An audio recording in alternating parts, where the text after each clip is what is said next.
Hello, আসসালামু আলাইকুম প্রিয় ভিউয়ার্স, কেমন আছেন সবাই? আশা করি ভালো আছেন। সিআর এগ্রো ফার্ম এন্ড হ্যাচারিতে আপনাদের স্বাগতম। আমি আছি মোহাম্মদ শাওন।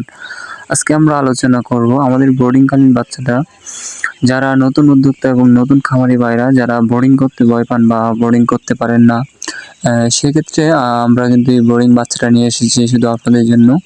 এবং যারা আবার বোর্ডিং করতে পারেন কিন্তু সময়ের জন্য বোর্ডিং করতে পারছেন না, তারা কিন্তু রেডি বোর্ডিং হাঁসের বাচ্চাটা নিতে পারেন। এটার বয়স 15 দিন। এখন এটা কিন্তু একদম অরিজিনাল খাকি ক্যাম্বেল এবং জেন্ডিং। এবং আপনারা কীভাবে এটা বোর্ডিং বাচ্চাটা নেবেন এবং কী প্রাইসে নিতে পারবেন এবং কীভাবে অর্ডার করবেন, এবং আমাদের কাছে কিন্তু এক থেকে যে কোনো বয়সে হাঁসের বাচ্চা ও হাঁস রয়েছে, যোগাযোগ করতে পারেন। এবং আমরা এটাকে কীভাবে রাখছি এবং কী খাওয়াচ্ছি সেই বিষয়গুলোই কিন্তু আপনাদের মাঝে আজকে আলোচনা করব। পরবর্তী দেখার আমন্ত্রণ রইল সবাইকে। সো আমরা কিন্তু এখানে নিয়েছি প্রায় 1600 পিস হাঁসের বাচ্চা। এখানে মহিলা এবং পুরুষ মিলে এভারেজের বাচ্চা রয়েছে। কিন্তু সামনেই কিন্তু হচ্ছে কি আপনাদের শীত সিজন। সো মাংসের উপযোগী কিন্তু খুবই কাছাকাছি, এটা মানে 3 মাস থেকে 3.5 মাস বা 4 মাসের মধ্যে কিন্তু মাংসের একটা উপযোগী হয়ে যাবে। পুরুষ যে হাঁসটা আছে ওইটা কিন্তু মাংসের জন্য বিক্রি করে দিতে পারেন, এবং মহিলা যে বাচ্চাটা রয়েছে সেটা ডিমের জন্য আপনারা পালন করতে পারেন। এবং আমাদের থেকে অর্ডার করতে গেলে আপনারা হচ্ছে গিয়ে প্রথম অ্যাডভান্স করতে হবে। এবং আপনারা যদি না আসতে পারেন আমরা মাল পাঠিয়ে দেবো। এবং যদি আপনারা আসতে পারেন, আমাদের লোকেশন আছে নেত্রকোনা জেলা মদন থানা কুড়িগুনা গ্রাম। আমাদের লোকেশনে আইসা নিয়ে যেতে পারেন এবং পরামর্শ পেয়ে থাকবেন আমাদের থেকে ভালো, এবং কীভাবে এটা পালন করবেন, কি এই সমস্যা হয় কিনা বা কতদিন বয়সে ভ্যাকসিন দেবেন, সব পরামর্শ ইনশাল্লাহ আমরা দিয়ে থাকবো।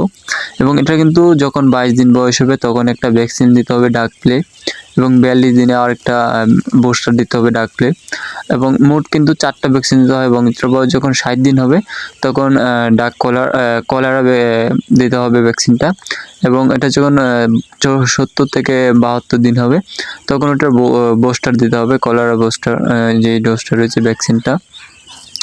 এবং এটা কিন্তু আমরা একদম প্রাকৃতিক খাবার দিচ্ছি। ধরেন এখন আপাতত ফিড দিচ্ছি, আর কয়েকদিন পরে কিন্তু ধান কাটা পড়ে যাবে। এখন যদি আমরা বিক্রি করে দিই সেক্ষেত্রে হচ্ছে গিয়ে প্রাকৃতিক খাবারটা খাওয়াবো না, যদি আমাদের এখানে থেকে যায় সেক্ষেত্রে আমরা ধান কাটা শুরু হয়ে যাবে, সেই ক্ষেত্রে আমরা কিন্তু প্রাকৃতিক খাবারটা খাওয়াতে পারবো এবং খরচ কম হতে হবে।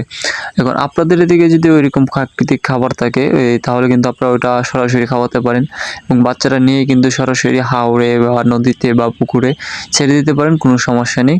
এবং এটা যখন 20 থেকে 25 দিন হবে সেক্ষেত্রে খরচ কমানোর জন্য আপনারা ধান সিদ্ধ করে খাওয়াতে পারেন, এবং ফিডের সঙ্গে আপনারা গম খাওয়াতে পারেন। এবং এটা কিন্তু আমরা খাবার খাওয়াচ্ছি এখন নারিশ 1 নম্বরটা আপনারা নারিশ বা কাজী বা আকিজ গ্রুপের খাবার খাওয়াতে পারেন ফিডটা। এবং এই বাচ্চাটা সুস্থ রাখার ক্ষেত্রে কিন্তু আমরা এটাকে একদম ঘরের পাশেই রেখেছি, যাতে বাচ্চাটা দূরে না গেলে কিন্তু কষ্ট হয়ে যাবে, বাচ্চাটা দূরে গিয়ে কষ্ট হয়ে যাবে, হাঁটতে হাঁটতে জার্নি করলে একটা রোগ সংক্রমণের আক্রমণের সমস্যা থাকে। সো আমরা কিন্তু ঘরের খুব কাছাকাছি নেট সাইড দিয়ে পেঁচিয়ে আমরা এটার মধ্যে রেখেছি, এবং দেখতে পাচ্ছেন কিন্তু খানিকটা ছায়া রয়েছে, খানিকটা বলতে অনেকটাই ছায়া রয়েছে, কারণ এখানে গাছ রয়েছে। কারণ বাচ্চাটা যদি রোদ লাগলে কিন্তু বাচ্চাটা রোগে বা একটা সমস্যা হতে পারে, সেক্ষেত্রে প্রাকৃতিক আলো বাতাসের জন্য কিন্তু আমরা ছায়ার মধ্যে রেখেছি। আপনারা এই সিস্টেমে যদি রাখেন ইনশাল্লাহ বাচ্চাটা ভালো হবে এবং কোনো অসুখ হবে না আশা করি। এবং এটা কিন্তু অরিজিনাল খাকি ক্যাম্বেল এবং জিন্ডিংও রয়েছে। পুরুষের মধ্যে অবশ্যই মাংসের জন্য উপযোগী হচ্ছে জিন্ডিং। এবং আমাদের ঠিকানায় আইসা আপনারা নিতে পারেন, আমাদের জেলা নেত্রকোনা জেলা। এবং আমরা থেকে যে কোনো বয়সের হাঁস ও হাঁসের বাচ্চা পাবেন। এখনই অর্ডার করুন নাম্বারে, বিশেষ ছাড় রয়েছে, যারা আইসা নিয়ে যাবেন অবশ্যই নাম্বারে যোগাযোগ করবেন। নতুন নতুন ভিডিও পেতে অবশ্যই চ্যানেলটি সাবস্ক্রাইব করে রাখবেন, এবং সব সময় সাথেই থাকবেন। ভালো থাকবেন, সুস্থ থাকবেন। আসসালামু আলাইকুম।